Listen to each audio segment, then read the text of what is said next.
For Japan in particular, the sort of pause that we've seen in the exuberance, do you see that as because investors are putting flows back into markets like China and reassessing what some of the other opportunities are? We've kind of seen the flows out of India as well. Yeah, that's definitely been a theme which has come up in a number of my conversations. I was in the U.S. just recently seeing investors there, and that's a topic of conversation which has come up quite frequently. So as China has rallied strongly and it's up about 30% off the January 22nd low, that's attracted some attention. And there has been some rediversion of flows from Japan and India, as you mentioned, to China.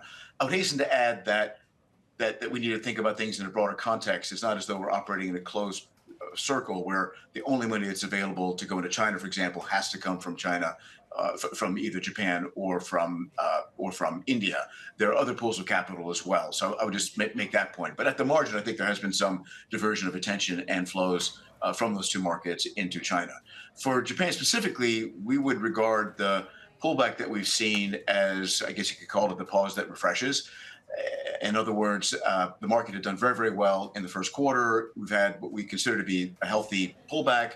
It seems like it's stabilized and is beginning to regain some traction. And I think there's fundamental underpinnings there in that valuations have come back to slightly below 15 times earnings. We think earnings will grow comfortably above 10% this year and sort of mid to perhaps high single digits next year. So just from a pure multiple to earnings growth perspective, Japan certainly looks reasonable.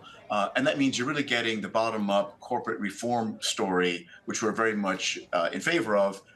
You're really getting that without paying too much for it. So we still think there is further upside momentum or potential in Japan, after the market takes its pause. The one thing I would add there, however, is that if there's one risk or an Achilles heel, so to speak, in the story, it would be the Japanese yen. And I think this cycles back to the Fed and whether there's concerns about the Fed staying higher for longer. Not our view. We think the Fed will start to ease in July or perhaps a little bit later, but we think there are two easings coming this year. But if that's not true and the Fed does stay higher for longer, then that suggests the dollar could stay also stronger. And that poses some upside risk to the Japanese yen. And that could become somewhat dysfunctional for the Japanese equity market story. So that's the one thing I would point out in the overall positive investment case that we need to continue to monitor. And Tim, where else we've seen market reforms coming through is Korea, of course, and you've been bullish on that market for quite a period now. We do see Korea, though, carrying out other reform policies or looking at ways that they can mature their market there. And one of those, more, I guess, mooted policies really comes down to their short selling ban. Do you have any views on that policy?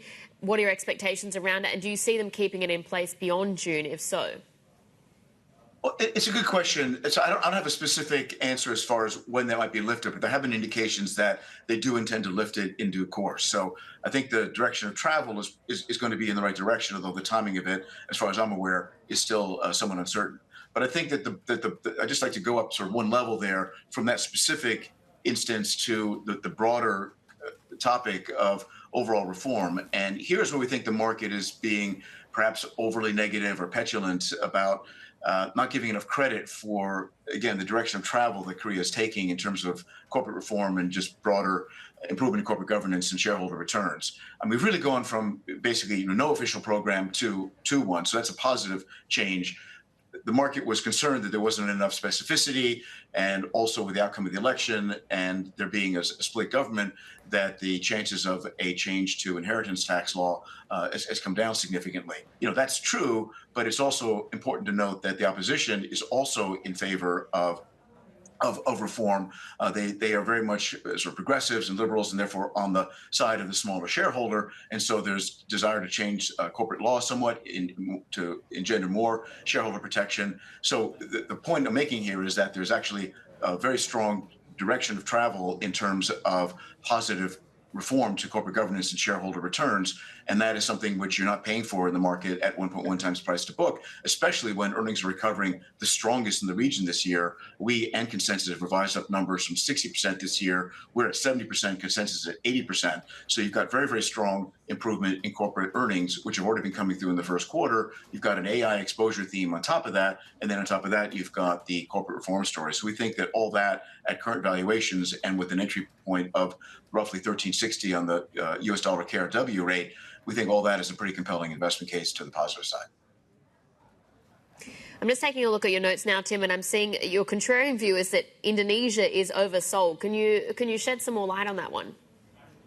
Yeah, absolutely. So I guess the way to describe it is maybe two or three key points. One, there have been a whole series of macro changes which have taken place really starting in March and April in terms of higher for longer rates, both at the short end and long end, stronger dollar, increase in commodity prices, increase in geopolitical risk, and then also an increase in growth expectations for the US and for China.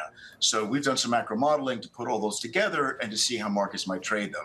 And then we can see what actually happened in terms of price performance and see where markets have either over or under traded their fundamentals. On the positive side, China has done better than you would have thought. And I think that's a function of starting conditions, low prices, as well as the positive moves from a policy perspective on property. In Indonesia's case, Indonesia is significantly undertraded. It's undertraded the macro changes to the greatest extent. And we think that's really two things. One, there's some pressure that's come onto the Indonesian rupiah, and there was a precautionary, reactionary increase in rates by Bank Indonesia, which our economists were expecting, but was a surprise to the market. And I think that's been something where the uncertainty of the currency has had some weighing effect on the equity market. The second thing is kind of more technical, where banks in Indonesia account, at least for the MSCI index that we follow, account for 62% of the market capitalization. And there was some selling in the banks because of shareholder crowdedness. They were a very popular trade. And with results coming in okay, but not perhaps fantastic, there was some selling pressure on them. We've actually just gone, our banks analyst did a trip in Indonesia just last week, and we're confident in the fundamentals. It's still our favorite banking sector. So we think the market has been oversold there, and we think there could be a snapback as we go through the next several months.